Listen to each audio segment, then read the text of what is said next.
phone, and Harry Truman came on the line. Ike, we've got a new organization that we're building in Paris called the North Atlantic Treaty Organization. You to get your butt over there. And Ike was never a good foot at Columbia, and he hurried over to NATO. The rest is history. And boy, NATO was in the headline just this past couple of days with the admission of Sweden and Finland, and playing an important part in our bulwark against any possible aggression from the East. So I was drafted and went to Fort Dix, New Jersey for basic combat training. Nothing distinguished there, but while we were there, I got the orientation on officer candidate school.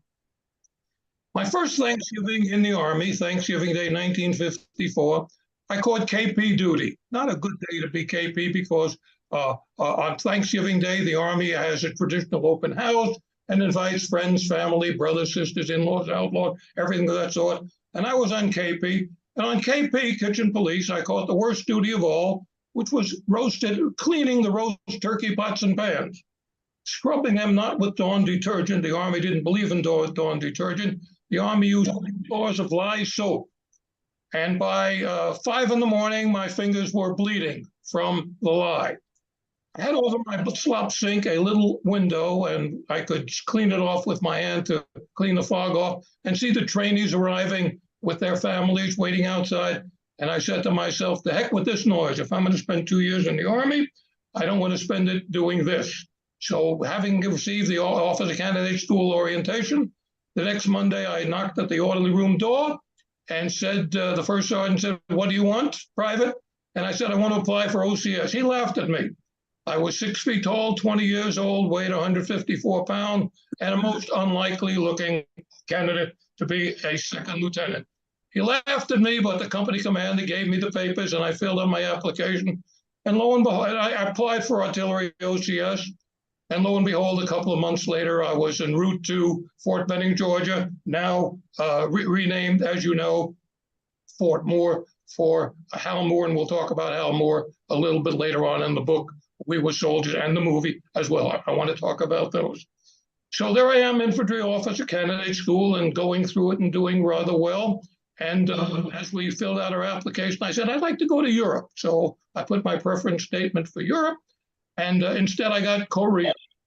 And I ended up with the 17th Infantry Regiment, no shooting going on. And I ended up with the 17th Infantry Regiment, a part of the 7th Infantry Division. We were the furthest north U.S. unit. When I tell people that I spent 16 months north of the demilitarized, north of the 38th parallel of latitude, they look at me as if I was behind enemy lines. People do not realize that although the Korean War broke out in 1950 along the 38th parallel, it ended in 1953 at the demilitarized zone, which is below the 38th parallel in the west and 20 or 25 miles above in the eastern part of Korea. So there I was with the 17th Infantry Regiment, teaching a heavy mortar company, a platoon leader in the heavy mortar company, teaching classes on heavy mortar gunnery to my troops sitting in the snow. We had no classroom. We were living in tents. 1/3 of my troops were Katusas, Korean augmentations to the United States Army. 2/3 were GIs. They're sitting there in the snow, and I'm teaching them the principles of heavy mortar gunnery and the like. And while I was doing that, I came to realize I have a little flair for leadership. I'd never discovered this in myself. As I said, I was a kid coming into Columbia, let me in a little bit early because, and the like. So while I was there, there was a program. So I'm a second lieutenant in the Army Reserves on active duty. And the Army has a regular Army augmentation. It's going to expand the size of the small hard core of the Army, around which it expands in time of national emergency. And when I got my next assignment to Fort Ord, California, I was integrated into the regular Army.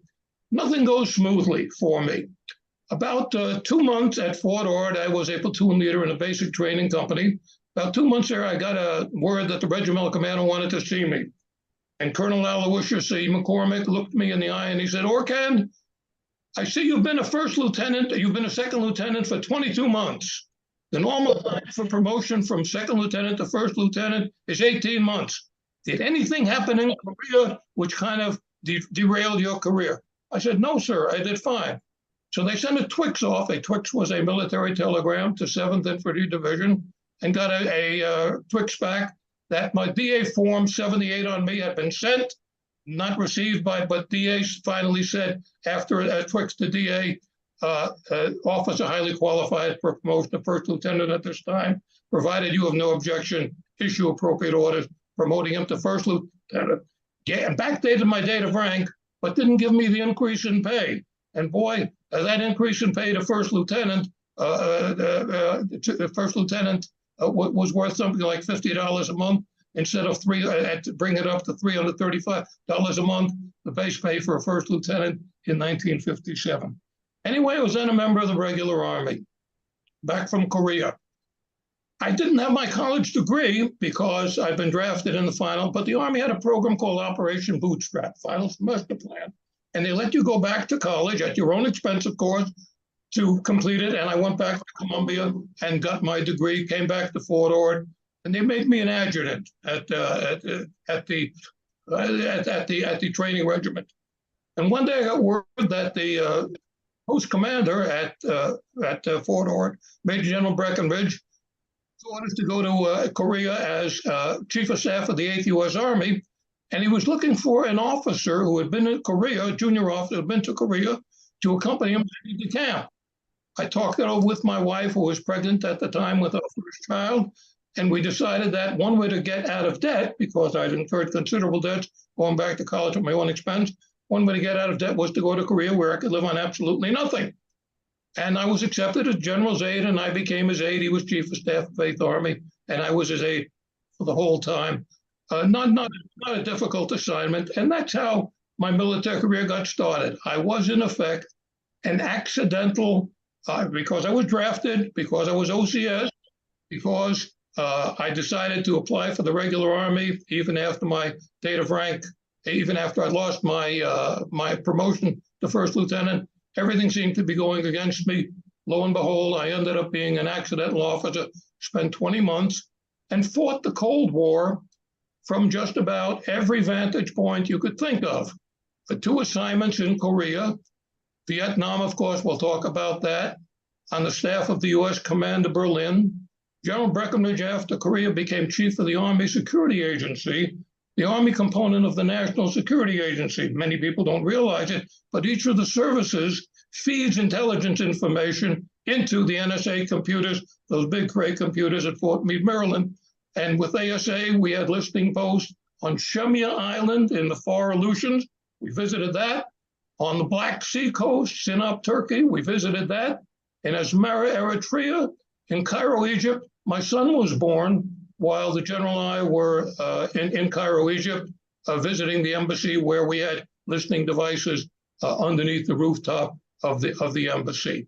And I participated in the volunteer army as executive officer of the experimental 197th Infantry Brigade at Benning, again now Moore, commanded a mechanized infantry battalion at Benning for 18 months, became the first Pentagon spokesman on the volunteer army in 1974, was spokesman for Army Chief of Staff General Abrams for his illness and death in 1974. Participated, we flew our battalion from Fort Carson, Colorado to Washington, D.C. to help pull down the riots in April in 1968 when MLK was assassinated. And I look back on those 20 years. I've been out of the Army now for 50 years, but I look back on those 20 years, good days, bad days, cold days, hot days, as the best years of my life. Beat it. Sean, that's about what my background consists of.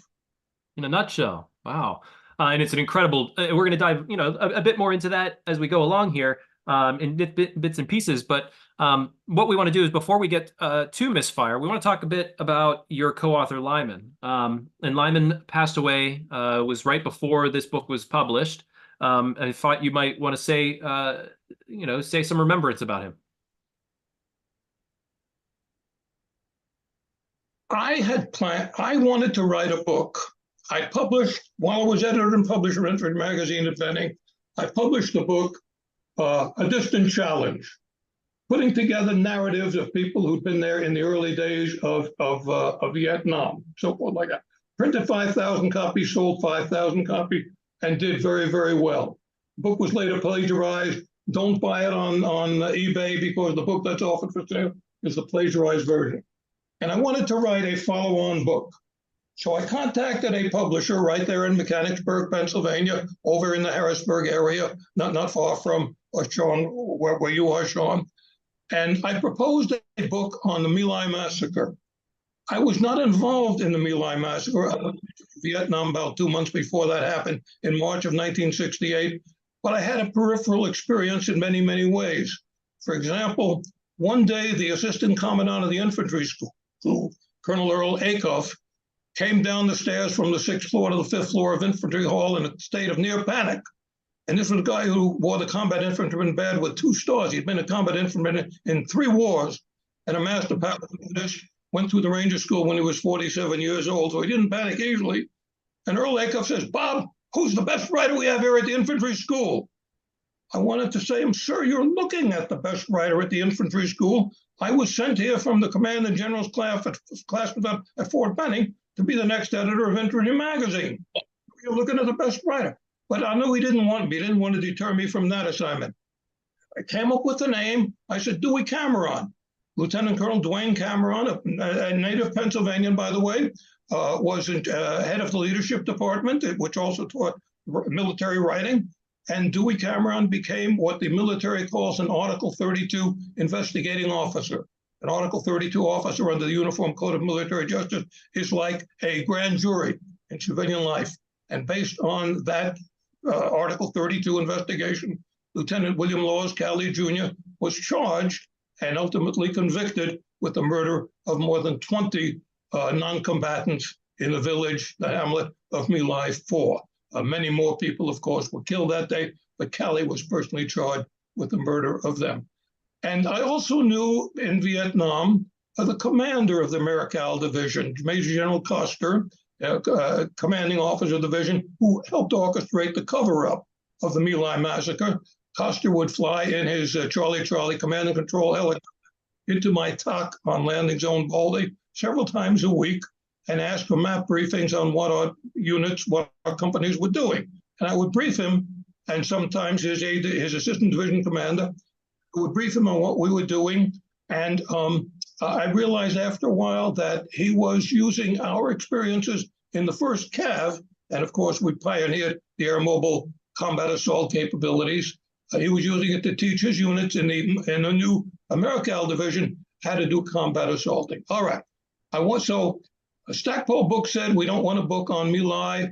How about we've got too much has already been written about it. How about a book on helicopter operations? I don't know anything about helicopter operation. I know how to ride in a helicopter. I know how to direct an operation from a helicopter, but I don't know anything about helicopter operation. And finally, I came up with a concept, and I said, how about a book on the M16 rifle and the problems that we experienced with the M16 in Vietnam? And that got the attention of my editor. My problem was that even though I knew a great deal about the M16, I'd been, after all, deputy director of the weapons department at the infantry school at one point, but I'm not a weapons buff. I don't know the I know how to deploy an M16. I know how to fire it and use it and such, but I don't know the inner workings. I needed somebody who could work with me. I had a neighbor and a close associate, a friend, who was the retired sheriff of Conroe, Texas, a fast-growing community a little bit south of here in Huntsville, Texas, between Huntsville and Houston to the south. John Linden was his name. He knew everything about weapons, former sheriff, of course, had a magnificent library of military weapon books, had a magnificent collection of guns. And so, John, I said, will you co-author a book with me? I need somebody to backstop me. John says, I sure will. And lo and behold, I reported that to Stackpole, and lo and behold, a week later, John backed off. He had too many commitments, and I was left without a co-author. I had a commitment from Stackpole to write, and I couldn't do it by myself. God works in mysterious ways, does he not? One of my sayings is, life is what happens to you when you're looking the other way. Happened to me in all of my life. Lo and behold, a few weeks later comes a letter from someone in Milwaukee, Wisconsin. I don't know anybody in Milwaukee, Wisconsin. It turned out that it was one of my former ROTC cadets in Rockford, Illinois, where I had been assigned after completing the infantry officer career course at Benning. And Vern Miller wrote me a letter, and I wrote back. I lost track with him, and he wrote that he had served in the 1st Cav Division as an enlisted man, as an infantry in the second of the 7th Battalion, 2nd Battalion, 7th Cavalry, and I told him in a follow-up letter or email, I told him my dilemma, that I needed somebody to help me co-write a book, and he sent back word back, hey, my company commander in Vietnam, Captain Lyman Duryea, participated in the testing of the AR-15 when it was being evaluated against the AK-47 and the M14E2, the automatic rifle version, the automatic version of the Army's then standard M14 rifle. And so I said, boy, put me in touch with him. So Vern Miller put me in touch with Lyman, middle name Chandler, and he likes the nickname Chan, so I'm going to call him Chan Duryea, living in McDaniels, Kentucky. And through emails, we proposed writing the book, and he agreed. We had 2 face-to-face meetings over the next year and a half, once in Atlanta and once in Fort Hood, Texas, where the 1st Cav Division, now an Armored Division, is headquartered. And over the rest of the time, we communicated by email, snail mail, phone, and the like. And members of his family are with us tonight. I'm very, very proud to see. Okay, Chan's background. A West Pointer, a man, if there ever was such a thing as a Renaissance man, it is Chan Duryea. A master of languages, spoke Spanish, spoke French, translated a book about the 1st Cav in Vietnam from the French into the English language, commanded a rifle company, Charlie Company of the 2nd of the 7th Cav in Vietnam in 1966 and 1967, earned a Silver Star, Combat Infantryman Badge, Silver Star, later Defense Attaché to El Salvador, taught English and French at West Point, got a PhD from Temple University. I mean, a man of letters, languages, and active in all kinds of outdoor activities, scuba diving, kayaking, hiking the Appalachian Trail, on his way to a snow skiing trip to Colorado as we were nearing completion of the book, and got very sick and turned back home and was diagnosed with a stage 4 cancer that killed him about a month short of his 81st birthday. We were in final production on the week. I mean, he'd done everything that needed to be done. All I was doing was proofing the final copy and making final thing. Chan had written the dedication to the book, and the dedication of the book was to all who served. We had agreed that he would write the dedication. And upon his death, I got permission from his family to rededicate the book to him, and therefore the book was finally dedicated to him. And I had just enough time to update, reference to him, biographical material and stuff like that, to the poet past tense rather than the present tense. In other words, not he lives in McDaniels, Kentucky, but he lived in McDaniel, Kentucky. Without Chan and without Vern Miller, who put me in touch with Chan, this book would never have been written. It's now in its 2nd printing. The book, the version that Sean has held up is the paperback edition, which Stackpole did last year. The original hardback edition was published in 2019. Sean, that covers how the book came to be written. And I will put into the chat here a link to the book on Amazon for everyone, and you should definitely give it a read. It's meticulously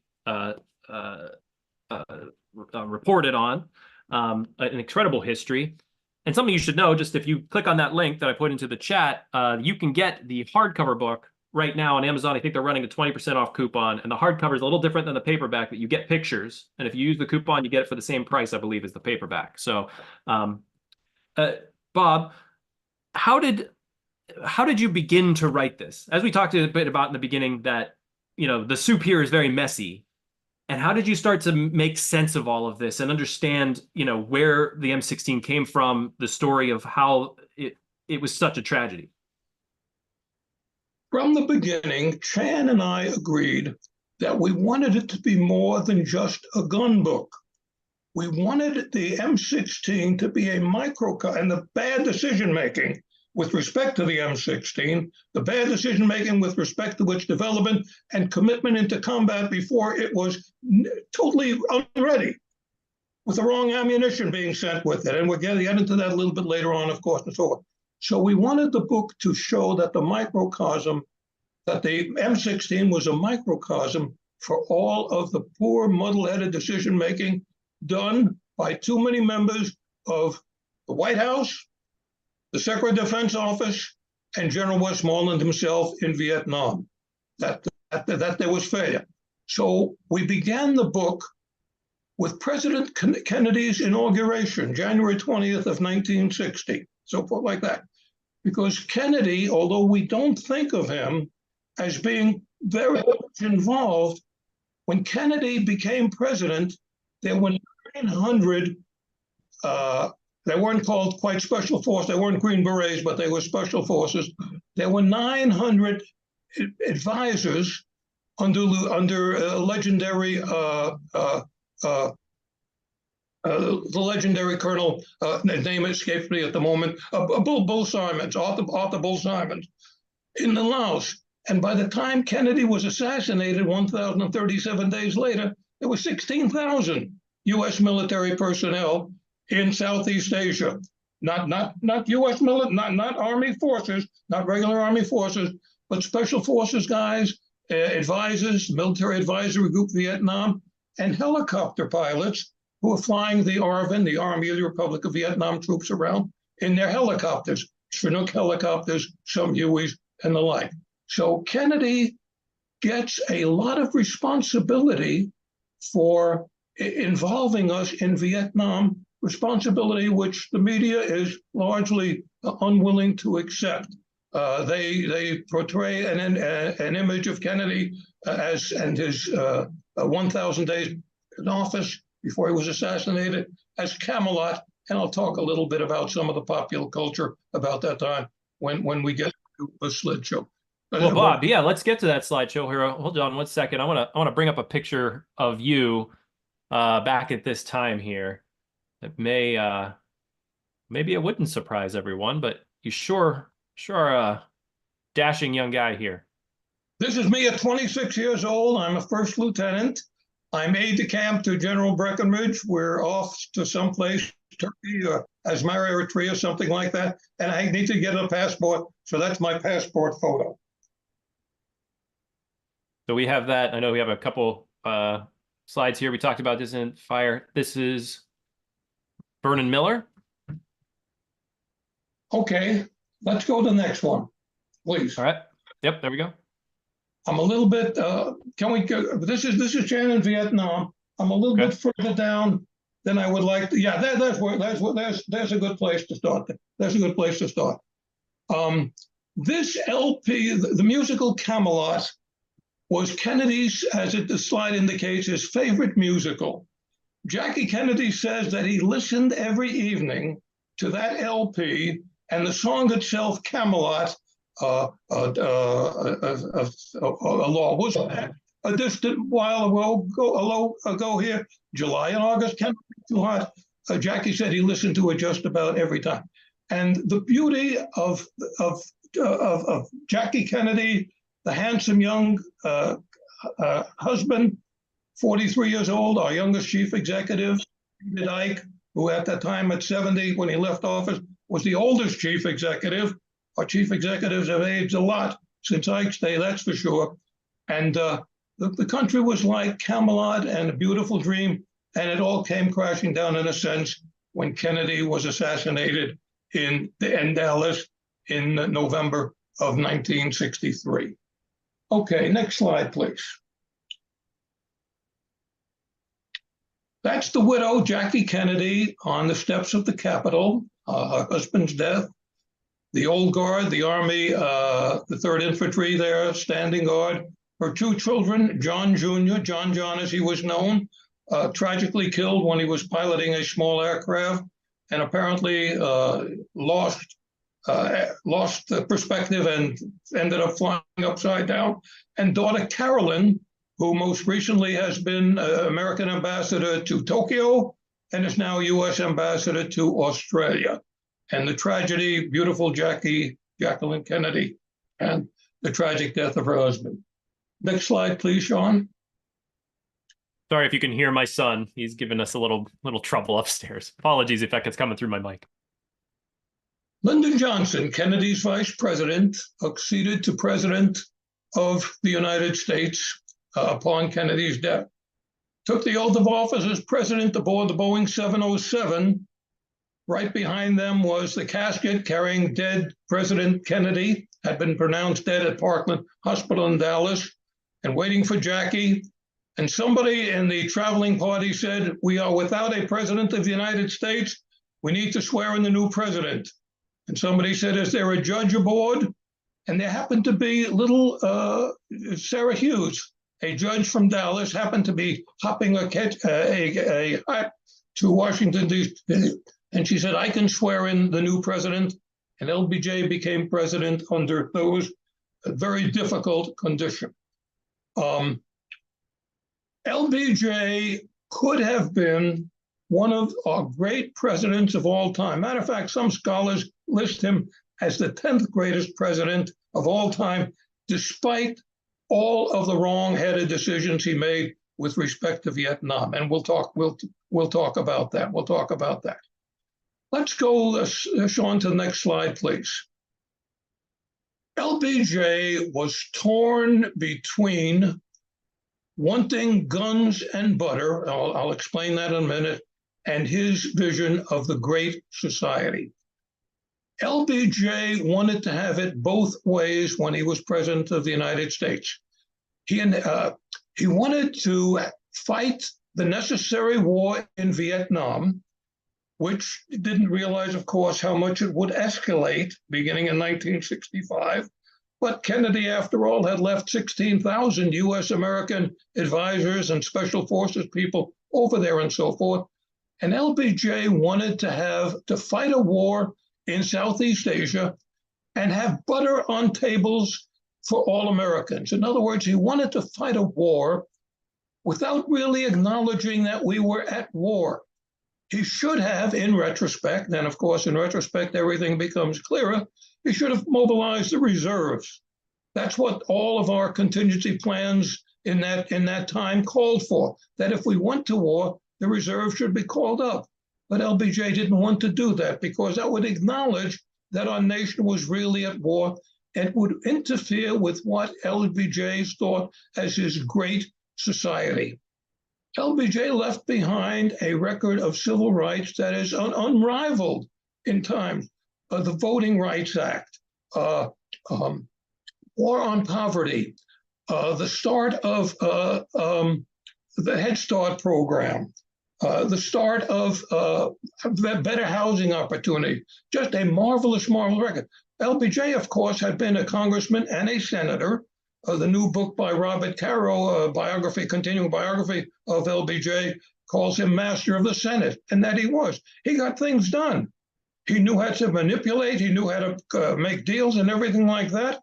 Unfortunately, he really didn't know how to fight a war without infringing. He thought that his great society would be jeopardized by the American public turning its attention too much to the war and by wanting too much guns and not enough butter. We had the Soviet threat going on, not only the same time fighting a war in Vietnam, but the Soviet threat. In the 1960s, I was on the staff of the U.S. Command in Berlin in 1965 and 1966. LBJ came over to visit with the U.S. Army Europe headquarters in Heidelberg, and he told the four-star general, General Andy McClure, he told him, whatever happens, don't rock the boat with the effing Russians in Berlin. I'm fighting a war on the other side of the globe, and I can't afford a second war with the Russians over Berlin. And in the 1968 election, LBJ was overwhelmingly elected, swept just about, I think, won every state except Massachusetts, and just overwhelmingly defeated Barry Goldwater and the Republican opposition. And as my slide says, he left office in 1961. He died at his ranch in Johnson City, Texas, in the hill country of Texas. A broken man, died of a heart attack, and he was only age 64. He wasn't even fully eligible for Social Security at that particular time. It did not turn out right. He could have been, should have been one of our greatest presidents, but he made the wrong decisions with respect to Vietnam, and he wasn't the only one. We'll go on, and who's our next one? Robert McNamara became Secretary of Defense when Kennedy took office. McNamara was an Air Force, U.S. Air Force lieutenant colonel, not a pilot, a systems analyst during World War II, did some brilliant work in programming, an early exponent of ORSA, Operations Research System Analysis, and became president of the Ford Motor Company, the first non-member of the Ford family to head Ford since early in the 20th century. He'd been on the job as president of Ford for about 7 weeks when one day he got a phone call from Bobby Kennedy, younger brother of President-elect Kennedy and soon to be Attorney General of the United States. Bobby Kennedy came quickly to the point. He said, the president-elect, meaning, of course, Jack Kennedy, would be very grateful if you would meet with our brother-in-law, Sergeant Shriver, and didn't tell him why. It didn't tell McNamara why. Sergeant Shriver had married Kennedy's sister, Eunice Kennedy, under the Kennedys, helped found the police corps, not the police corps, the Job Corps, the Peace Corps, and the Head Start program, and the like. The next afternoon, Sergeant Shriver called on McNamara at his Ford Motor Company headquarters in Dearborn, Michigan. And Shriver said, on behalf of the president-elect, I'm authorized to offer you the position of Secretary of the Treasury. McNamara's background lent itself to that kind of analysis, nitpicking and money things and that kind of thing that he'd done in the Air Force under Operations Research and System Analysis. McNamara said, no, I don't think I'm qualified for that. Shriver said, in that case, I am authorized to offer you the position of Secretary of Defense. McNamara said, no, I don't know the difference between a station wagon and a guided missile.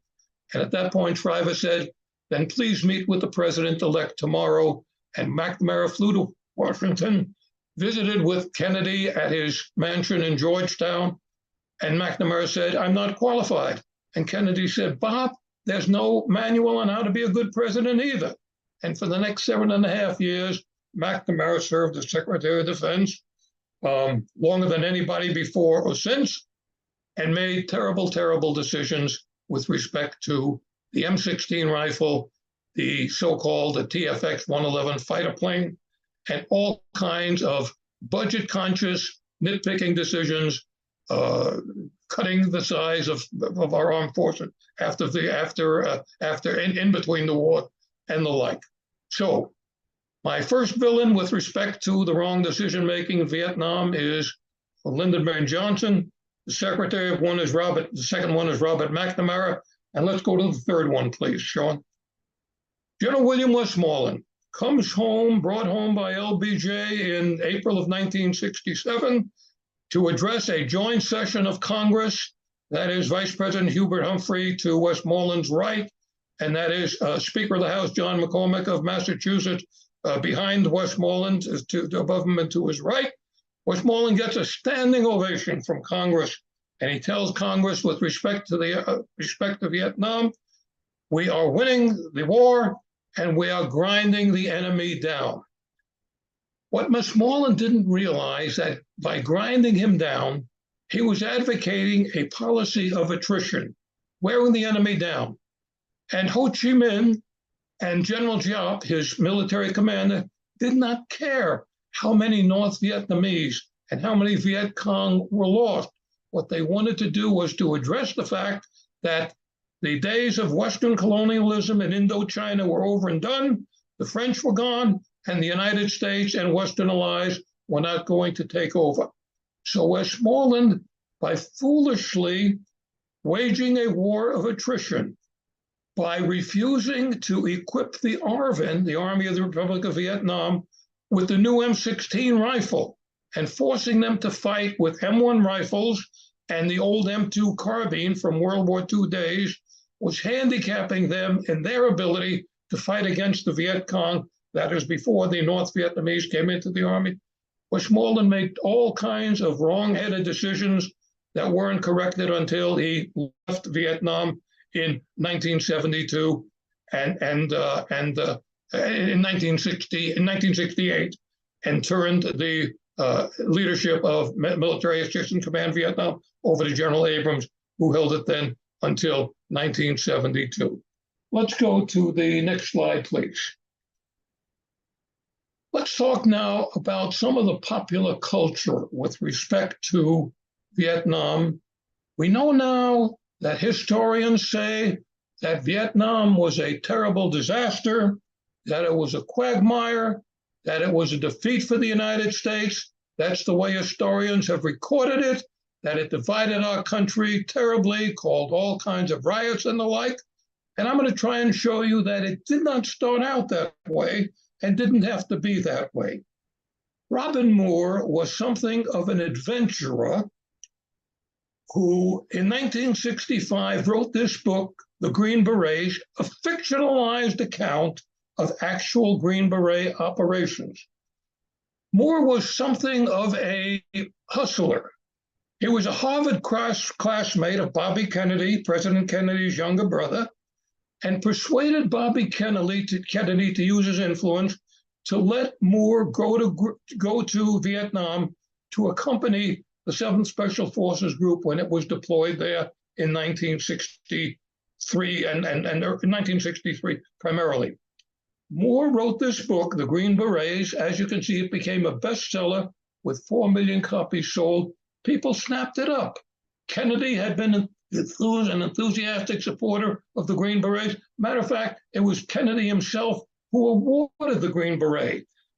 He came to Fort Bragg, now in North Carolina, since renamed Fort Liberty. He came there, and Brigadier General Yarborough, the post commander, showed him a Green Beret and said, "Mr. President, we need to be acknowledged for a special all-purpose mission, and we'd like you to authorize the Green Beret." And a few months later, they became the Green Berets. So this is a book which triggers several other actions as a result. Can we have the next slide, please? In 1966, this song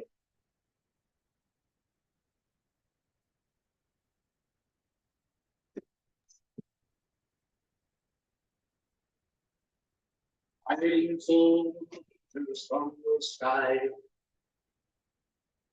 fearless men who jump and die, men who need just what they say, the brave men of the Green Beret, filling upon their chest.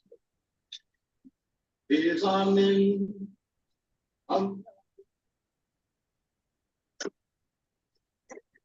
Sergeant Barry Sadler, in collaboration with our friend Robin Moore, wrote this song. Robin Moore helped him out with the lyrics. Robin Moore, as you can see, the 45 RPM was done, not quite yet, yeah.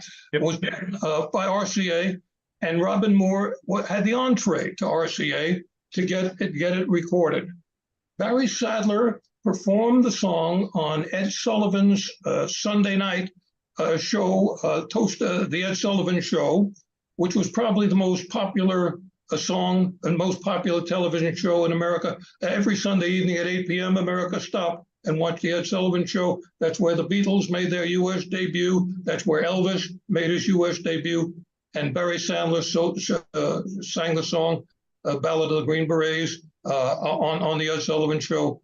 And for 6 straight weeks in 1966, it was #1 on the hit parade. Next slide, please, Sean. Robin Moore's book, The Green Berets, became a John Wayne movie, The Green Berets. There's John Wayne, the director, directed himself, playing the colonel who leads Green Beret missions into North Vietnam, kidnaps a North Vietnamese general. The movie was universally panned. Roger Ebert gave it 0 stars. It really was a bad movie, but it made a lot of money.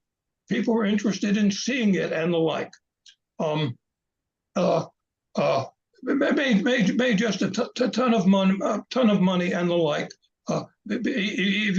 Even as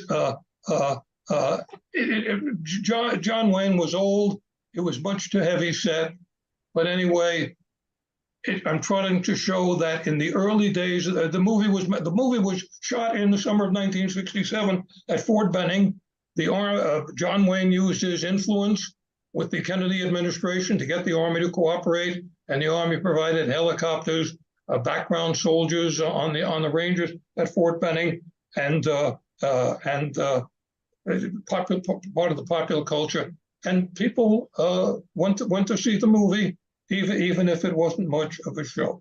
So what I'm trying to show in this series of slides is that in the early days of the Vietnam War, the war itself was certainly not unpopular. And at least in terms of popular culture, books, movies, films, CDs, music, television shows, the Vietnam War gained acceptance by the people. Obviously, something happens in the process and completely turns the American public against the war. Let's go to the next slide, please. All right, let's talk about another book. This is the reprinted version, the 2nd and 3rd edition of the famous book, We Were Soldiers Once and Young, by Lieutenant Colonel, nicknamed Hal Moore, and Joseph Galloway, so forth like that. On the cover of this reprinted book is Mel Gibson, who played Moore, Lieutenant Colonel Hal Moore, in the epic battle of the Ia Drang Valley in November of 1965. Now, can I show this? Can I show this book now, Sean? If we can interrupt. Go ahead. This is the original version of the book in 1992. On the cover of the book is a grunt, a rifleman carrying his M16 rifle with bayonet fixed. In my whole time in Vietnam, I never saw a bayonet fixed. I never got that close, nor did my troops ever get that close to the NVA that we needed the desperation message of a bayonet. And by the way, the M16 really wasn't a good rifle for the bayonet. The M1 was a good rifle for the bayonet. The M14 was a good rifle. They had weight. The M1 and the M14, if you think about it, even without ammunition, the rifle could be used as a weapon, as a club, as a launching post for a bayonet. When we took basic combat training, the spirit of the bayonet was to kill and the like. But I never saw an M16 mounted with the bayonet on it because I never got that close to the NVA, nor did my troops. We never ordered the use of it. But here is an unknown soldier carrying his M16 rifle in the heat of battle, that close to the NVA, that his company commander ordered fixed bayonets. I did not know who this unknown soldier was. As far as I knew, he's not wearing insignia. Most of us didn't have insignia with the jungle fatigues we got from the quartermaster laundry. So I didn't know who it was, and most Americans did not know who it was. Anybody out there know who it was? His name, we learned after 9/11, was First Lieutenant Cyril, nicknamed Rick Rescorla, Rescorla, nicknamed by his men in his platoon hardcore. Born in Cornwall, England, enlists in the United States Army and gets commissioned from infantry officer school at Benning and comes to Fort Benning in Hal Moore, Lieutenant Colonel Hal Moore's 1st Battalion, 7th Cavalry, the same battalion I fought with about a year and a half after the Battle of the Yadrang and stuff like that. All right, what made Rick Rescorla a national hero? You remember the events of 9/11/01? Rick Rescorla, retired as an Army colonel in the reserves, was the director of security at Morgan Stanley. Morgan Stanley occupied the 44th through the 74th story of the South Tower. 2,700 people. They had another 1,000 people Morgan Stanley had in the North Tower. The director of security for Morgan Stanley, who had organized evacuation drills against the wishes of the millionaires and billionaires who ran Morgan Stanley, organized drills and so forth like that. Rick Rescorla was told by the Port Authority of New York, keep everybody in position up there, up the 44th through the 74th floor. Everybody in position. The North Tower is under attack. Keep everybody in position. Don't evacuate them. Rick Rescorla had practiced drills and so forth like that. And he said, no, that's not the way it's going to go. I'm going to evacuate these people. And he led them in columns of twos down the stairs. Elevators, of course, are out of contact. And 2,700 people were freed that day from the South Tower because of Lieutenant, in the book, Rick Rescorla and the like. He stayed on the phone to his wife, and he said, in effect, dear, he said, I'm doing what has to be done. This is a Cornishman. He leads these people down. He's got a bullhorn, and he's singing Cornish song that he learned in his youth. He sang some of them in Vietnam too, by the way. And he leads these people, 2,700 down to safety. 6 people died in the South Tower. All of the casualties were in the North Tower, which were hit first. Rick Rescorla, to make absolutely certain that everybody was evacuated from the South Tower, goes back into the building, which is now in process of collapsing, and somewhere on the 10th floor, the building just collapsed inwardly and crushed him. His remains have never been recovered. Next slide, please, Sean. Hold on There's one minute. to Rick Rescorla at the National Infantry Museum at Fort Benning, now Fort Moore. And this is me in front of an I-beam that the Fire Department of New York donated in memory of Rick Rescorla and his heroism on 9/11. The total casualties on 9/11 are just under 3,000, 29,060, something like that. That number would virtually have doubled if Rick Rescorla had not first organized drills, evacuation drills at Morgan Stanley against the better judgment of his bosses, and he had to fight with them about it. When Rick went back, Rick suffered from, what's the word that I want? He was grossly overweight because of the medications he had been taking. He was close to 300 pounds. And yet he walked back up, he walked down and walked back up and the like. He was a true American hero, and it starts out with the cover of We Were Soldiers Once and Young, when nobody knew who he was. All right, let's go to the next slide, please, Sean. When Kennedy took, by the way, these magazines that I'm showing you, I acquired them. Some of them cost me a couple of dollars because I wanted to illustrate the book with them. I thought that they could fit in. So when we talked about Kennedy, when we talked about LBJ, we talked about McNamara, we could show what they look like for people who are not necessarily, because everybody's familiar with Kennedy. This was the cover of the Saturday Evening Post after Kennedy accomplished his greatest foreign policy achievement, which was the Cuban Missile Crisis, the 13 days of October 1962, when, if you can read, Dean Rusk, Kennedy's Secretary of State, said, we were eyeball to eyeball, and the other fellow just blinked. Khrushchev agreed to withdraw his forces, and we did not have a nuclear war, which the world has never come closer to nuclear war than the 13 days of the Cuban Missile Crisis, when Khrushchev had secretly sneaked nuclear missiles into Cuba and Soviet troops to train the Cubans in their use. It was the greatest victory for President Kennedy. Now we'll go to the next slide, please, Sean. When Westmoreland... I'll interrupt real quick, Bob, just to mention that we may need to flash forward just a bit as we're going to hit up on our 8 o'clock station break here, but we'll get to the M16 and the misfiring. These are sort of a very condensed sort of history as we lead up into what problems caused these decisions to be made, right? Sounds good. Sounds good. Great. I'll take a couple of minutes to talk about this one and be ready for your break.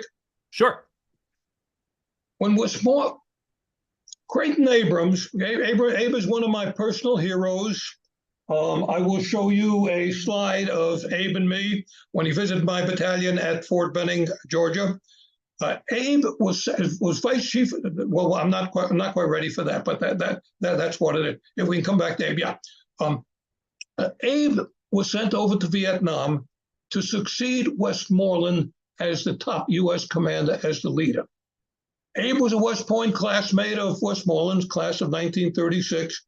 Abe was America's really greatest fighting leader in World War II. He commanded the 37th Tank Battalion in Germany, Patton's lead tank battalion, and George Patton once said, I'm supposed to be America's greatest tank, but I have but one peer, Abe Abrams. He is the greatest. So Abe came over to Vietnam to replace Westmoreland, and Westmoreland, for some reason not completely understood, was held over, whether it was because of the Tet Offensive had gone so badly and Westmoreland was being punished, or maybe LBJ saw Westmoreland as a possible presidential candidate and a threat to him in the '68 election. Nobody knows for sure, but Abe ultimately took over in June of 1968, and by that time, the country had turned against the war. The country had turned against the war. The My Lai massacre, the Tet Offensive, American public said, they watched it on television, they saw Walter Cronkite, America's most trusted man, the CBS evening newsman, they saw Walter Cronkite say, after a visit to Vietnam, a stalemate has taken place, the war cannot be won. Not everybody agreed with Cronkite. A lot of people disagreed with him, but the 20 million Americans who watched him that evening saw that there was no way to win the war, concluded that it was time to get out.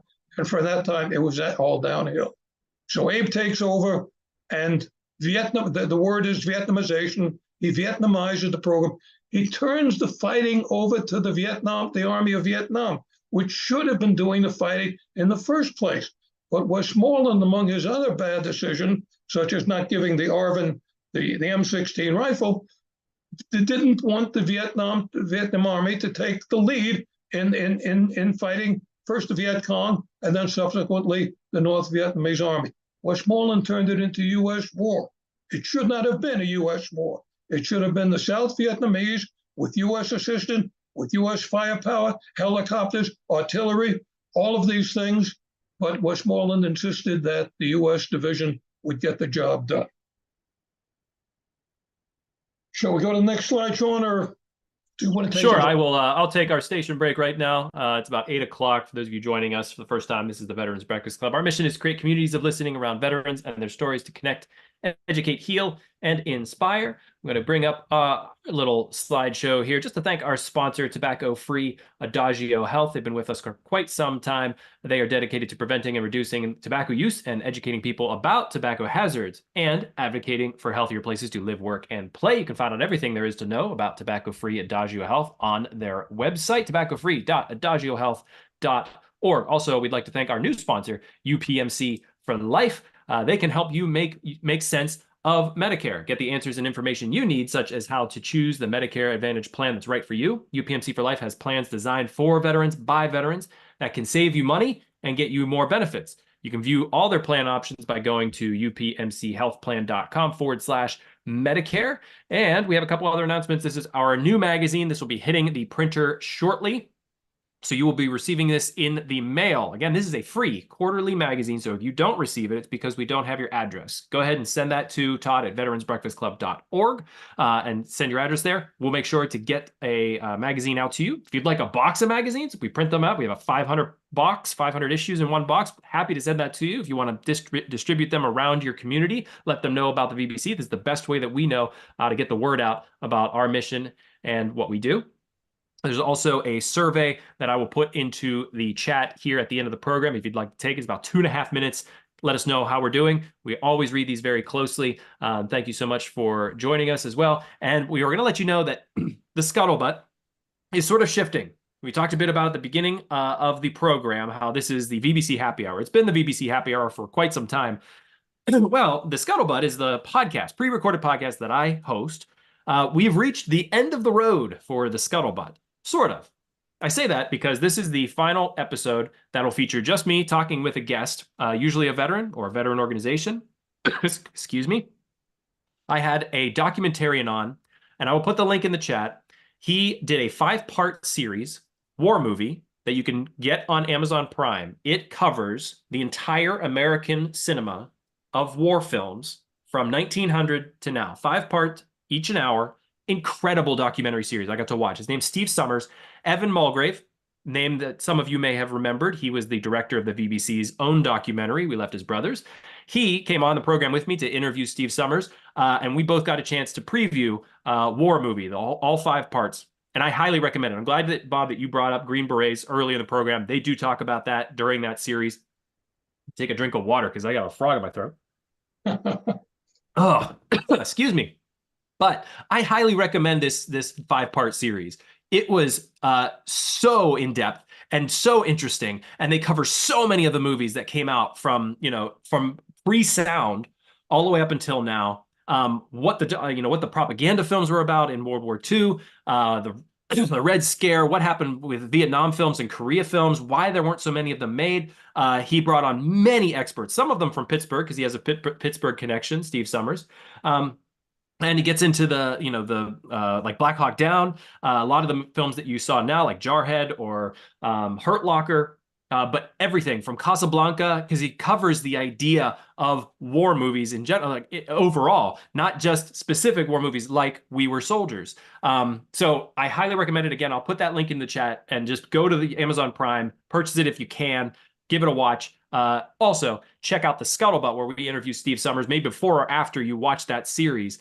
Because like I said, it's the last episode of this version of the Scuttlebutt. And what we're transitioning to is we're going to take these Monday night programs that we've been doing for quite some time, and we're going to release those as our Scuttlebutt. That'll be our new podcast. You can not only watch it here in the Zoom room live, but you can watch it on YouTube later if you miss our program on Monday night, or if you're going to go to the grocery store, you have to take a drive for work, you have to go walk on the treadmill. Pop in your earbuds and listen to what will be our Monday night program in audio format.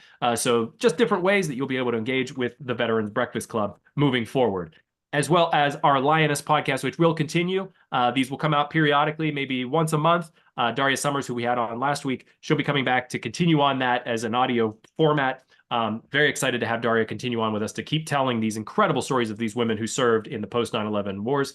I had a couple slides about pictures from different guns, but maybe, Bob, with our last 30 minutes together, I'd love to flash forward if we can to sort of the M16 and maybe sort of the development of it and what really went wrong. Do you think we can jump to that? Is there a part in your slide deck that we could jump to? May I just go very quickly through the next series of slides, Sean, and then I'll get into that, okay? Sure. Let me bring up the slide deck here. Very quickly. There we are. Okay. Through with that one. Here we go. General Abrams, visiting my battalion at Fort Benning in the Volunteer Army. We were the 197 Brigade at Benning, was the experimental all-volunteer Army unit. I later became spokesman in the Pentagon on the Volunteer Army, and I was spokesman when Abe took ill in April 1954, and on his death. After Abe died, I retired from the Army and went to work for the Miami Herald. Next slide. Hold on one second. There we go. A comparison in size between the NATO 7.62 round used in the M14 and 5.56 round used in the AR-15 and the M16 rifle. The rifleman could carry, the infantryman could carry 2.5 times as much ammunition of the 5.56 as he could for the 7.62. So that was a factor in the conversion to the M16. But here's a soldier carrying his M16. That bandolier around his neck contains the 20-round magazines, the magazines each of 20 rounds with his M16 rifle.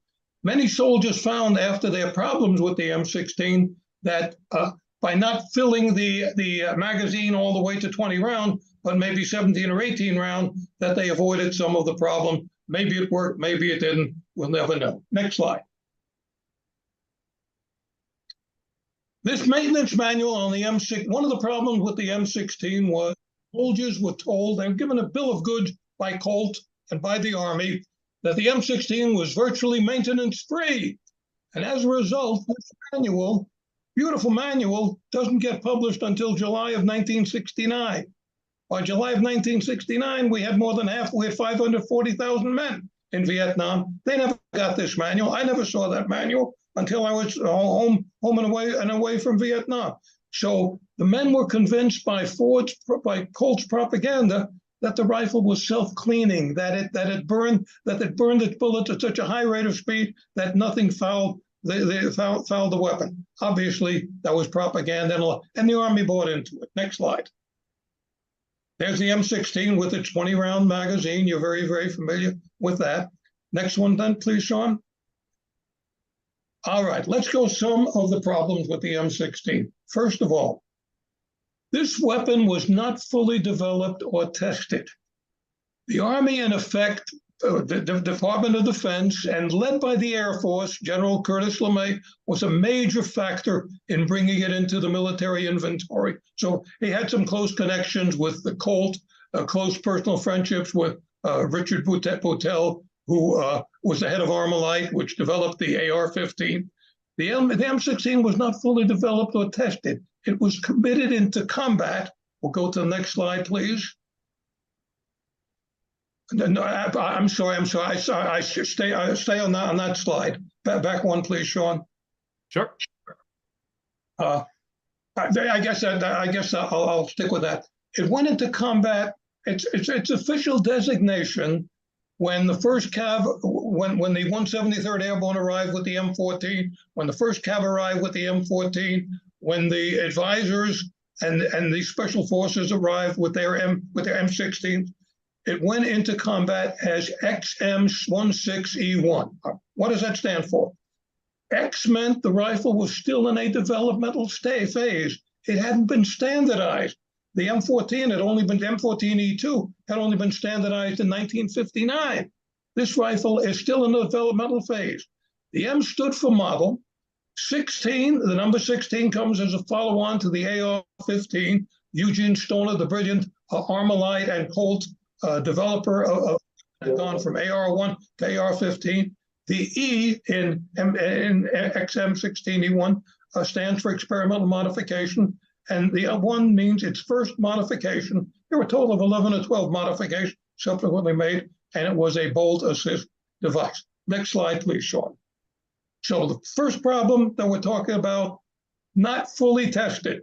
Second problem, not necessarily in order, but in any order, this weapon was not ruggedized. It was off the shelf. The AR-15 wasn't necessarily developed by Stoner as a military weapon.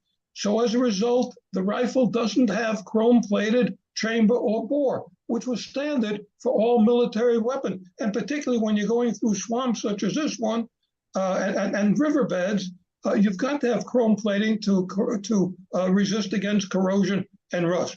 There was no need. Some people felt, one of the testimonies before the I-Court committee, which I'll talk about, was that we didn't see a need to gold plate the rifle. It didn't need to be gold. It needed to be chrome plated. Next slide.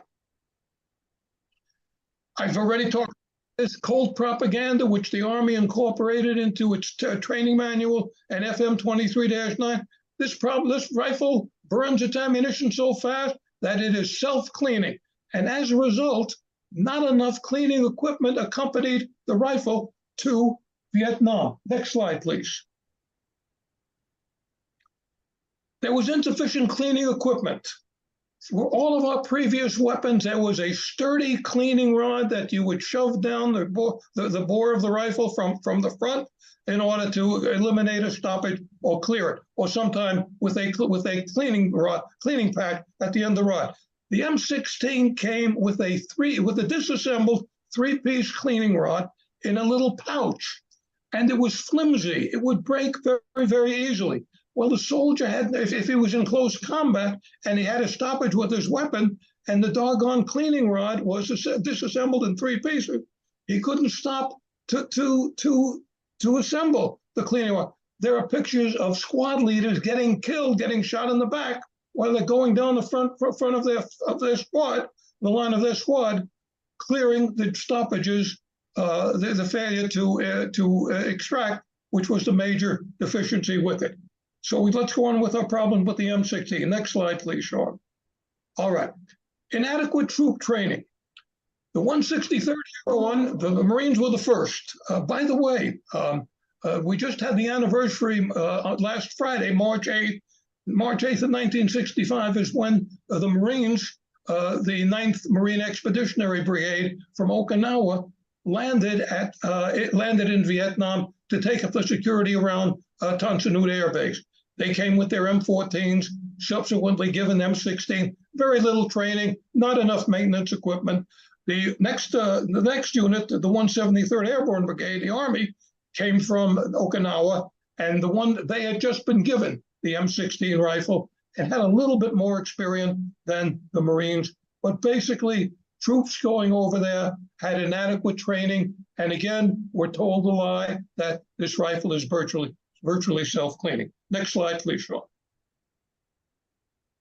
Higher commanders realized, well, let's go back this way. Beginning in 1966, soldiers and Marines in Vietnam began writing home to their parents, and the parents wrote to the congressman saying, what kind of weapon has my son or husband been issued in Vietnam? It keeps breaking down, and soldiers are being killed, Marines are being killed when their rifles jam in the thick of combat. The higher commanders blamed the troops on it. Inspectors went over and said these rifles are in an incredible state of rust. Well, the rifles were not as clean as they should have been. In previous rifles, the M14, the M1, they were looser tolerances, but the M16 was a finicky little varmint gun. And the result is, if it got dirty, and because of the wrong ammunition, which we'll come to in a minute, it tended to get dirtier, the weapon jammed, and it failed to extract. The Marine generals in particular were savage with their troops and fired commanders left and right because their troops weren't cleaning the weapons properly. That wasn't the problem.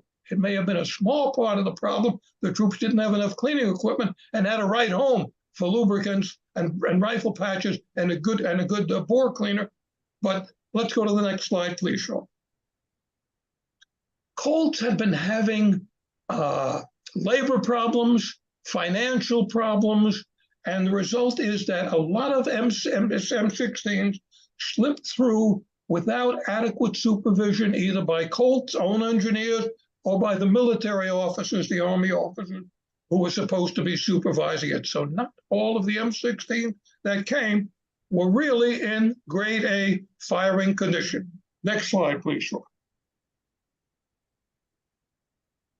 The Army came up with some really inane specifications and kept changing them as it evolved from the AR-15 to the XM16 and so forth like that.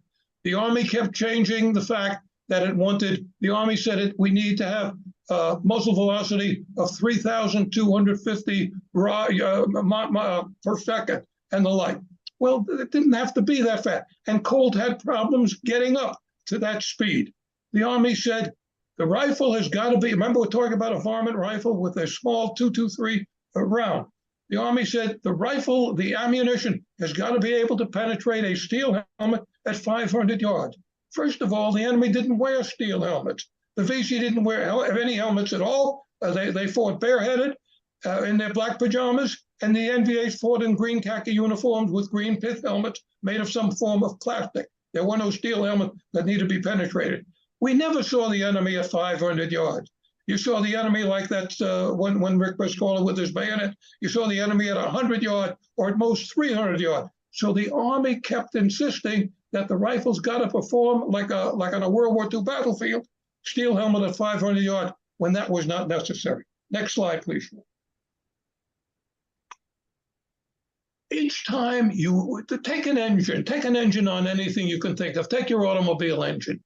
Each time you make a change in its design, an after action, a reaction takes place. Newton's law of physics, every action creates a reaction.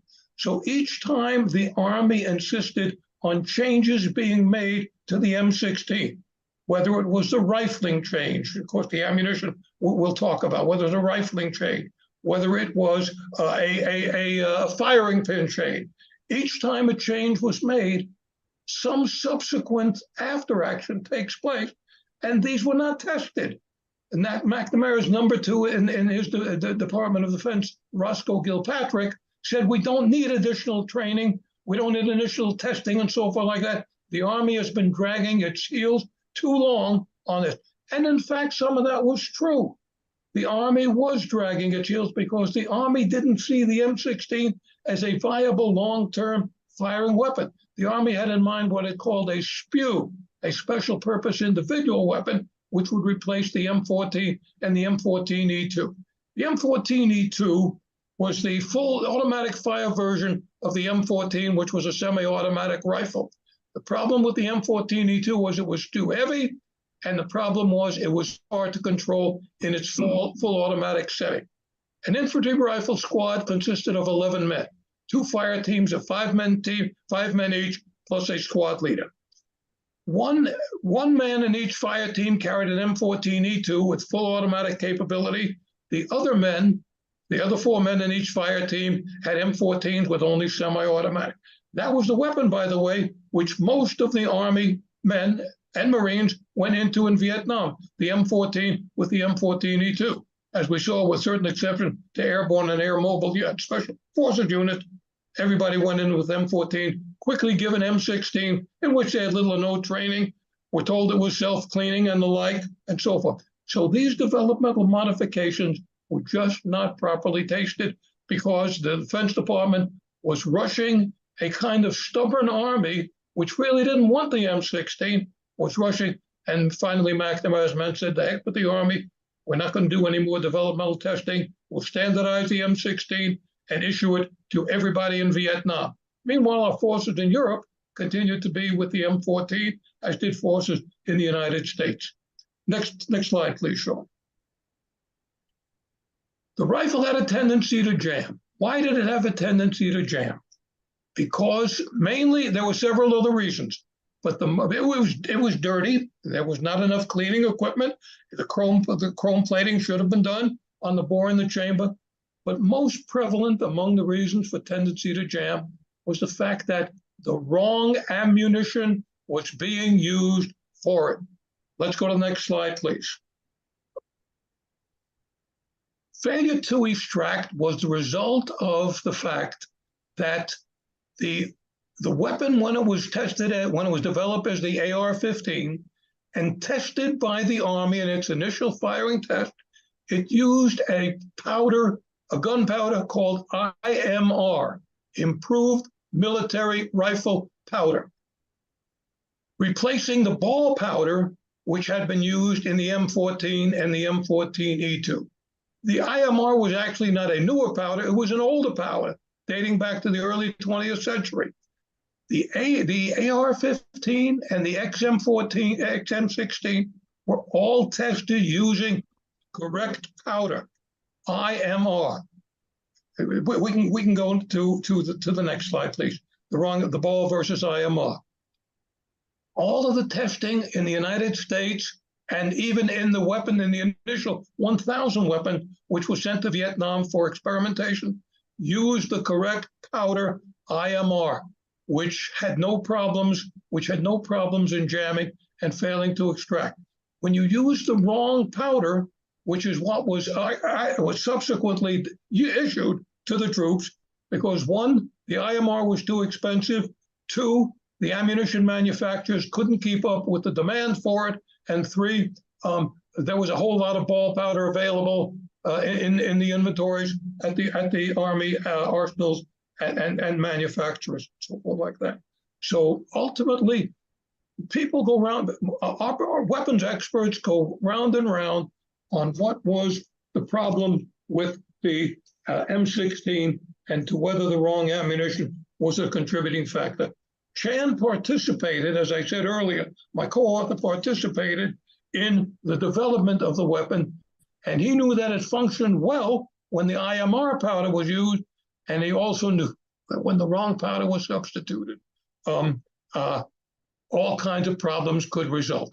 The net result was, let me read to you what a learned observer wrote about our problems in Vietnam to sum up, because we're almost out of time, and I want to see if we have any questions.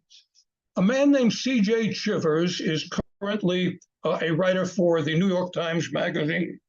He was a Marine captain in Iraq, went through the Army Ranger course, and wrote a book called The Gun, which quite often in our book, wrote a book called The Gun about the various assault weapons which were used by various nations and the like. Here's what Chivers wrote in an article in Esquire magazine in 2010. It's so well worded that I wish Chan and I had written it. The early M16 and its ammunition formed a combination not ready for war. They were a flawed pair emerging from a flawed development history. Prone to malfunction, they were forced onto troops. I've got a bad light here. They were forced onto troops' hands through a clash of wills and egos in Robert McNamara's Pentagon, instead of a thoughtful progression from prototype to general issue arms. The M16's journey was marked by salesmanship,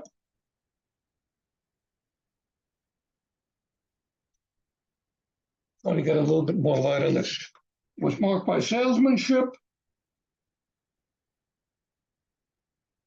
chicanery, incompetence, and no small amount of dishonesty by a manufacturer and senior military officers. Its introduction in use was briefly heralded as a triumph of private industry and perceptive management. It swiftly became a monument to the hazards of hubris and the perils of rushing a study in military management gone awry. That pretty well sums up what the problems were with the M16. The process of rushing the M16 into combat without adequate testing, with the wrong ammunition, without adequate cleaning equipment, without adequate troop training, without a chrome-plated bore and chamber, all of those things added up to a disaster. Now, Chan and I entitled our book, The Tragedy of the M16 Rifle in Vietnam, the tragic failure of the M16 in Vietnam. It is interesting to speculate that if Kennedy had not been assassinated, Kennedy, with his fondness for special operations, for counterinsurgency operations, Kennedy, with his early fixation on the M16 rifle, one of his aides, Major General Clifton, showed Kennedy an early version of the M16. It's interesting to speculate that if Kennedy, who saw how a counterinsurgency should be fought, had remained as president, instead of ultimately what happened, where Lyndon Johnson wanted to favor guns and butter and his great society, it's interesting how the outcome might have been different. I tried to show you in this presentation how a winnable war, a very winnable war, which the public ardently supported in its culture in the early days of the war, 1995, 1996, 1997, turned against the war really beginning in 1968. The Tet Offensive, which began on the last day of February and continued through most of February, Americans looked at what's going on that TV screen and said, what the heck is happening? Westmoreland was home, talked to Congress, said we're winning the war and we're grinding the enemy down. Where did they come from? Now, we won the battle of the Tet Offensive on the battlefield. The United States, by the way, we had 40 allies in Vietnam, which most people don't realize. Not all of them fighting men. The West Germans sent a hospital ship, the Helgoland, for example. The Thais had a Royal Thai company from Thailand. Australia had very capable aircraft squadrons and the like. So there were 40 allies working with us, but basically the fighting was done. Oh, the South Koreans had two very fine combat division, which was so savage that they were accused of war crimes in the way they treated Viet Cong and NVA prisoners. All of these things conspired. 1968, of course, was a terrible year in the United States. The Tet Offensive, LBJ, Walter Cronkite getting on national television and saying the war is unwinnable. The United States did the honorable thing, Cronkite said, but now it's time to leave honorably and to say we did our best and our best was not enough. Then in June, Bobby Kennedy, younger brother of Jack Kennedy, was assassinated. MLK was assassinated in April 4th, 1968. My battalion was sent from Fort Carson, Colorado, to help quell the rioting in Washington, D.C. The Democratic National Convention in Chicago in August 1968 turned in anti-war. And for all of those reasons, a war that should have been won was certainly not won. Whether we were defeated or not depends on which historian we want to consult. Sean, back to you, sir. Thank you very much, Bob. I think, Jim, you may be pointed out, you may be the most experienced in the room here with the M16. I thought you might comment on your experience with the M16. And I agree with you. The question basically of, did anybody, the Ordnance Corps, did anybody high up who fixed a lot of these tests, did anybody pay for these fixings, for the lies that were told? Can I answer that, Sean? Yeah, go ahead. A congressional subcommittee was sent to Vietnam, 3 men, the I-Cord Committee.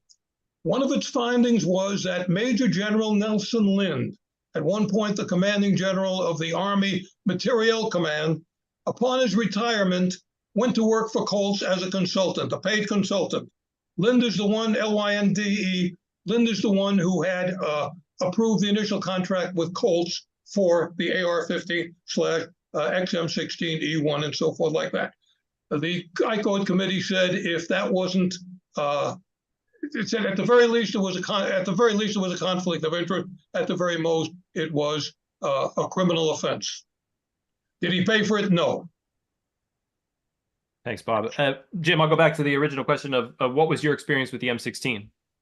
I outlined it in the chat, and I asked the question, did anyone pay for it? And I agree with the comments that everyone that died paid for that price. By 1971, I guess the problems have been worked out. We still maintain, we did carry a little more than 200 rounds because our thinking was the weapon would jam after 200 rounds. And in our situation, if we needed more 200 rounds, we were in deep doo-doo anyway. Probably more rounds wouldn't help. But we were taught in AIT and OCS that the weapon had to be just kept incredibly clean. Would be nice to keep it dry, but that's kind of impossible in that environment. But we were always cleaning the weapons. That was just standard as far as that's concerned. And I never got into a case to where I had to expend full 200 rounds, so I never had that kind of jam problem with the weapon. But the Vietnamese troops I was with, these were the popular forces in the village. They had just been issued the M16s, and we had a hard time keeping them to keep the weapons clean. As far as cleaning kits were concerned, we had enough cleaning kits for us. I'm not sure the popular forces did, as far as that's concerned. So it was something we were cautious about and concerned about, but there was nothing we could do about it. Bob Flays, you have your hand up? Yes, sir. As an infantry grunt, I was assigned to the 9th Infantry Division. And lo and behold, I ended up in a combat support company. Originally, I was a team leader for 106 Jeep-mounted rifle. When they, when they created the Mobile Riverine Force, they took, they took all our toys away from us, and we became straight leg. And at the time, I became a squad leader.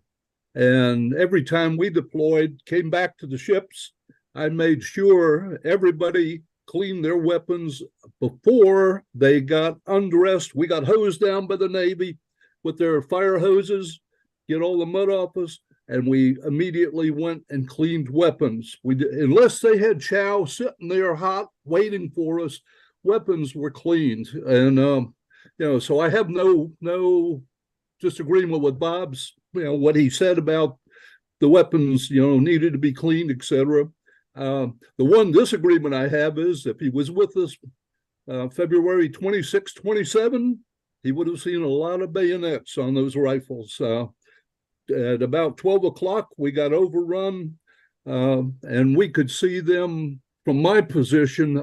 We had to do an assault through a rice paddy. Bravo Company got whacked up going into a hot LZ, and they, the choppers wouldn't come back, so we had to hoof it in. My platoon was told to go ahead and, commandeer the other side, and we did fire and maneuver to get over there. And we had fire, introductory fire for us. When we called the ceasefire, that's when they came back, and we could see them moving from one bunker to the next. And the company commander was directly opposite my position on the other side of the rice paddy. And about 2 o'clock, we could hear people behind us, but they never came over our berm. We were in behind them. It was a banana grove behind us. But we, about 2 o'clock, I had my platoon fix bayonets because we were afraid those guys were going to come over because they got all the way down within one bunker of the company commander. I lost my 79 man. He got killed, and I used his weapon, trying to use it as a mortar, shooting up and lobbing them over the rice paddy. But they had taken our 60 from us at one point, and every time a rifle would fire across the rice paddy, they would fire the 60 down our line, so we had to hold off on that. But like I said, we never had to use them, but they were there and they were fixed. Jim Roberts? Now, just going to the fact with the cleaning, I was always out with a E7. My captain was always out with an E6. And when we'd come back from an operation, we'd drop our packs and gear at the door to the hut and go in and take a shower. And by the time we'd come back out, our weapons had been cleaned. The captain and the E6 had cleaned my weapon and my sergeants, and when they came back in, we'd clean their weapons. It was the first thing you worry about was keeping the weapon clean. It was more important than cleaning yourself, and we just gave each other a break so we could get into a shower because we were usually pretty rotten by the time we came back in. Yeah, I had faith in my weapon. I don't recall ever having a misfire. However, I did carry. I had my own personal 1911.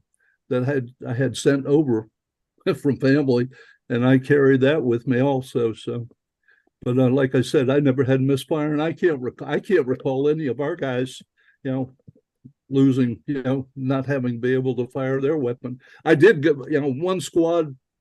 One time we were moving through a hostile village, and I grabbed a 16-year-old. I was leading there, and all of a sudden somebody opened up on us, and I rolled over into a ditch in a banana grove, and I was holding my weapon above my, with my elbows in the mud, and I'm just gradually sinking, and I'm saying, oh my God, I don't want this thing to go underwater. I don't, but fortunately it didn't. Anyway. Thank you, Bob. Bob Orkand, I want to direct people to your book, Misfire. What is if people were to reach out and pick up the book, what is the one thing you really hope that they gain from your book, Misfire? 58,300 American young men gave their lives in fulfillment of a U.S. military, of U.S. Governmental policy, the containment of communism. That was the stated foreign policy of the United States throughout the Cold War. The containment of communism. Going to Vietnam was consistent with that foreign policy. We're going, in our going to Vietnam, the intent was correct. The way we went about it was all wrong. And the 58,300 names that are on the Vietnam Wall didn't die in vain. They fought for their country, but the end should have been a happier one than it was. That's my message. Thank you, Bob. Thank you for coming on the program tonight. We hope to see you all back on Thursday night as we continue on our Masters of the Air series. Glenn Flickinger will be hosting that night. We will be back, of course, next Monday night, 7 p.m. Eastern time, with more military topics, more stories, and more of the great BBC programming that you all come to enjoy. Thank you all for a lively chat tonight. Thank you, Bob, again, for the history lesson and for talking to us about the M16. And for your book, Misfire, please reach out, check it out there. There is links in the chat. Anybody that has any questions, please feel free to reach out to me, Shaun, SHAUN, at veteransbreakfastclub.org. I wish you all a very happy evening. Thank you.